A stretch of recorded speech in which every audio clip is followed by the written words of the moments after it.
Hey guys, Matt and Nickey here. All right, little quick dyno video. We got a car that we did 4 or 5 years ago, back up on the rollers. We're just doing a little bit of a checkup on it. 2013 ZL1, 5th gen Camaro ZL1. And this car has our LSA Stage 2 package on it. So Stage 2, we're getting into the motor a little bit, so it's got a camshaft in it. It's got our smaller Stage 1 cam in it. So Stage 1 cam in our Stage 2 package. That cam kit, Stage 1 cam, our beehive valve springs we use, hardened push rods, trunnion upgrade. We do a 3-bolt cam gear with a lock plate. And I think that's pretty much it for our cam kit. Cold air intake, CAI cold air box on it. 255 upper pulley, 15% lower pulley with an ATI dampener. We got an RX catch can on it. 2-inch American Racing headers, our Nickey Edition headers.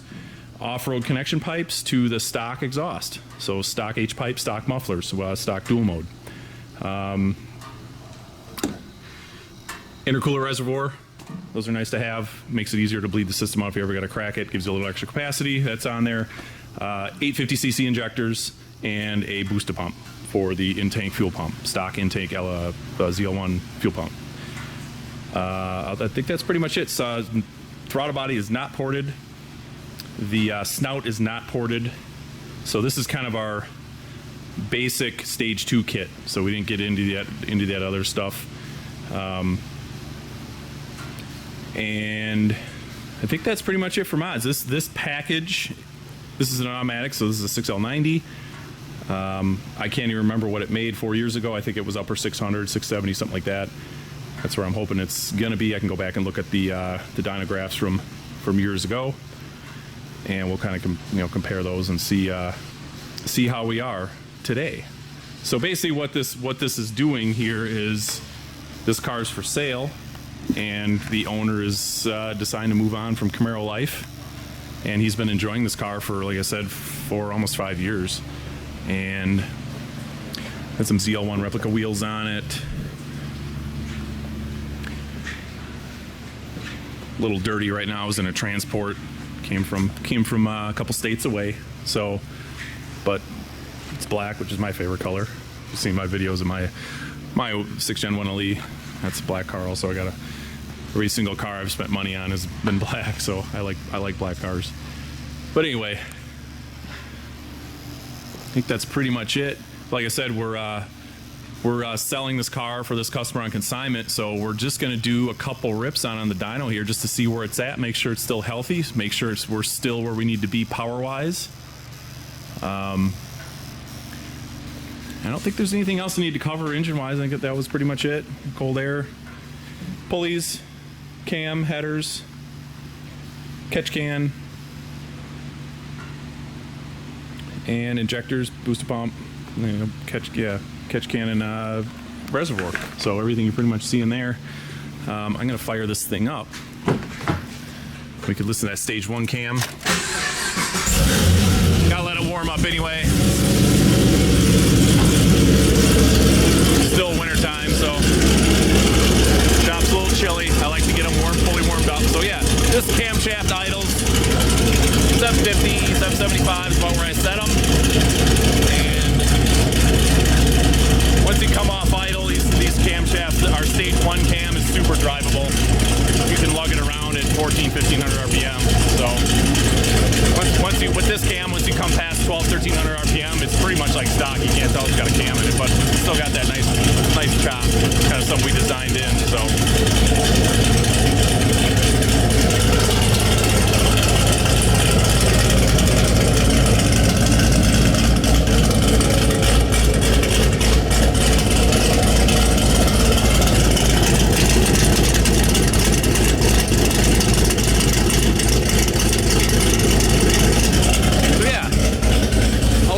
Here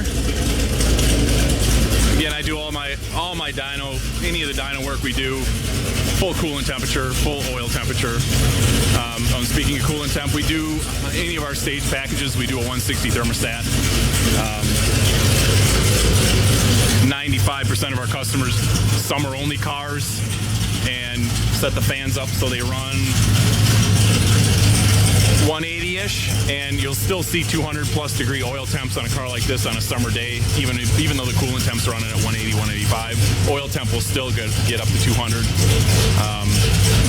Sometimes you read that on the internet, guys complain about 160 thermostats are too cold, and the oil will run too cold, and you won't burn off contaminants and moisture, and that's just not the case. Any of the LS motors, especially when you got a supercharged one, there's enough heat there, and there's enough heat in the oil. When you cruise them around in the summertime, the oil will easily go 200+.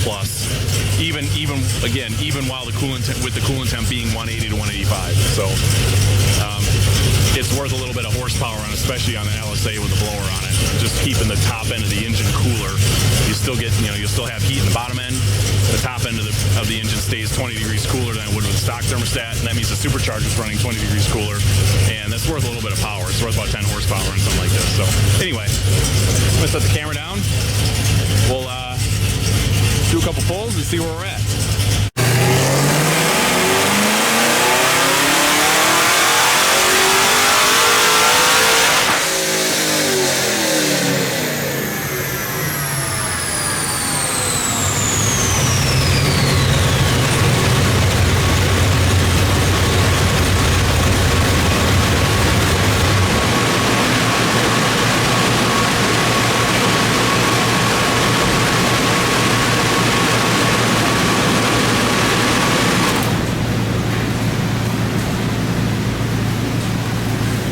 Two pulls back to back there.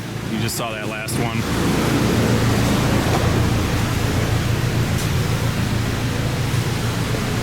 So,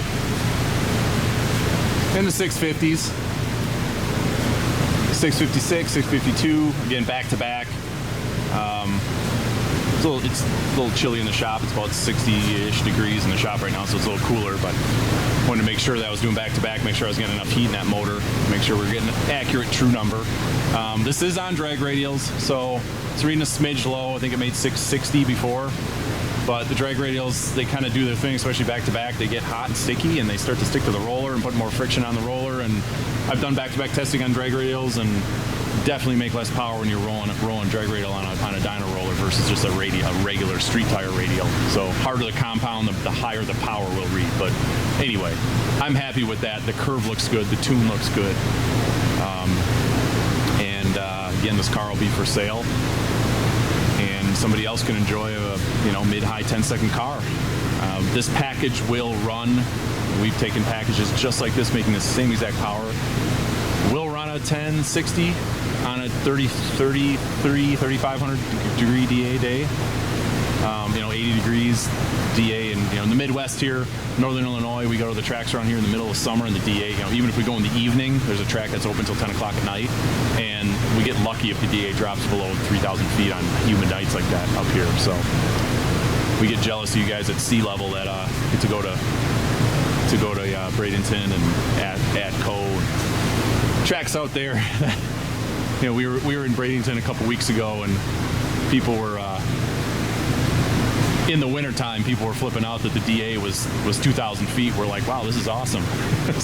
But anyway, again, 10-second package, drive it across the country type of deal. So again, yeah, that's our stage 2 package with our stage 1 cam.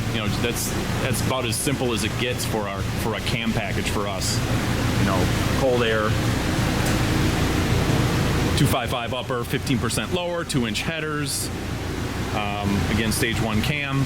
That camshaft is, intake duration is mid-upper 220s, so it's a real docile camshaft, but it has a nice little lope to the idle. Take a look at the dyno, or the data log. So, for any of you guys interested in that,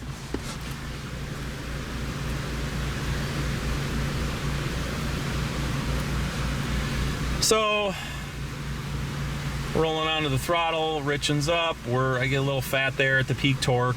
Again, those go back to that dyno graph that these things make 600 foot-pounds of torque at like 2,500 RPM. So big torque down low. low weights on 8.0 lambda, 8.1, 8.0, and I lean it up just a smidge at the top. They usually make a little more power when you do that. And you can see the timing. I'm 24, 25 degrees, 23, 24 through the mid-range, 24, 25 up top. You can see the timing tailed a little bit on the top end there. That was because this is a second pull. I did kind of a back-to-back. So this car is pump gas 93 octane, and I get pretty aggressive with the intake air temp as the timing pull that the intake air temp table, basically as the IAT2s heat up, you want to pull timing. So E85 you can dial that way back, but for pump gas, especially you get into a hot humid summer day cruising around in traffic, your IAT2s are 150 plus, and you got to be kind of docile on the timing when you get into situations like that on 91 or 93 octane. So again, street car, drive it anywhere. We keep these things super reliable. It's unless somebody's taking it to the drag strip and we want to really lean on something, and I'm there doing some track support, some track tuning, then we can lean on stuff a little more. But this is like our safe street tune. So again, talk about that thermostat. You can see that's mid pull.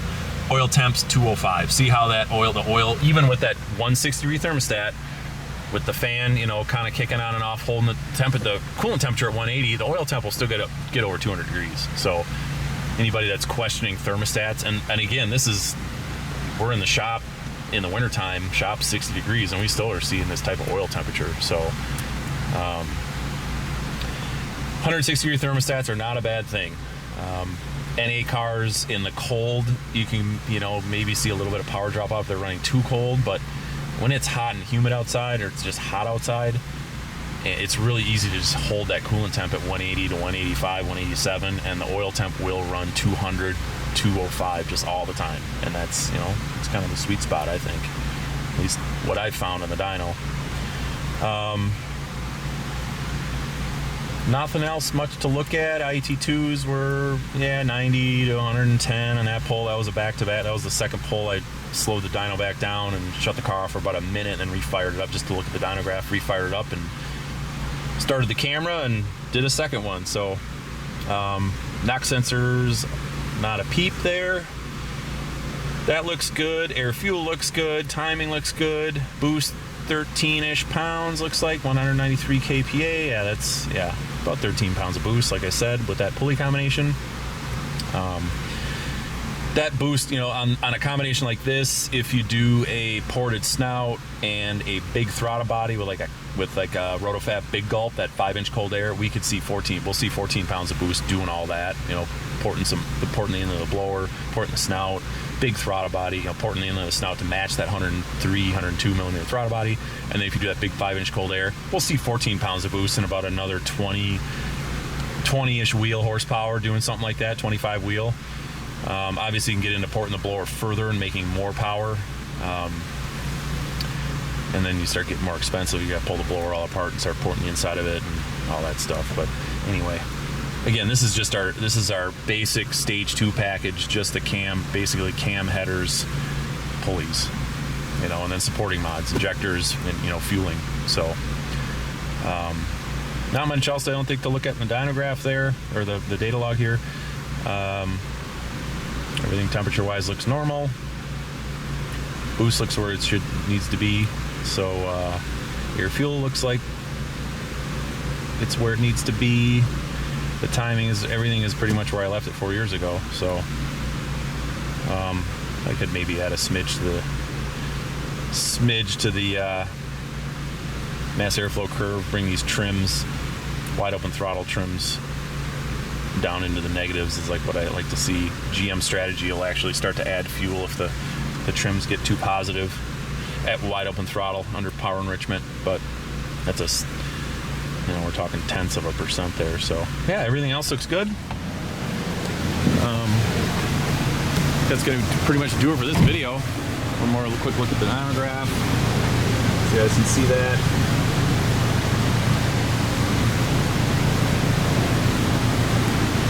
And this car will set up to shift at 67, 6800, rev limiter at 7. Yeah, I think that pretty much covers it. So, no, mate. channel hasn't been super active with the dyno videos lately. We've been doing a ton of mechanical work, engine builds. I got four engines sitting over there on stands, and I built a couple big blocks, a couple big block Chevys, LS3, 427 LS Next Dart block. That's going in the twin turbo ZL1 we're building, 65mm ATP kit. Stuff like this. It's a 68 Nova that we did. It'll be on the dyno in a little while. That's a twin turbo car up there. We got 64 Corvette. 2020 ZL1 1LE. Probably seen that. That's been on my. We've done some dyno work on that before. That's the one that was almost 900 wheel on the 85. It's getting ready for road racing in a couple months. My car's sitting there back there hibernating for the winter. That's going to be at the road. We're going to Road America in April, so I'm getting excited for that. Barracuda that we did a stroker motor on, Fox body that we're doing a road race setup on. It's got a road race cage, a built Windsor motor. I mean, that car we pretty much built complete top to bottom. That's Stefano's 510 ZL1 back there. We're building an engine on Sean's Trailblazer SS. So that's kind of what we got going on back in the shop right now. That car, I know that thing's been on the hoist forever, and COVID nailed us hard on that car parts-wise. So, but that engine's on a stand. We finally have an engine for that. That's a D1SC Pro Charge setup. We've done dyno videos on that, and I'll do another dyno video on that. We're turning that one up a little more, so with the forged bottom end. So that's kind of what's going on here. So the dyno stuff will pick up.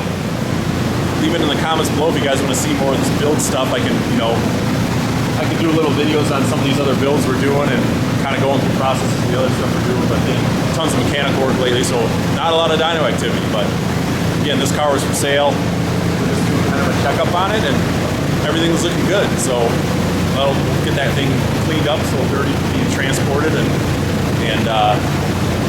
you'll probably see that on our website. So check that out. So if you're interested in a 5th Gen ZL1.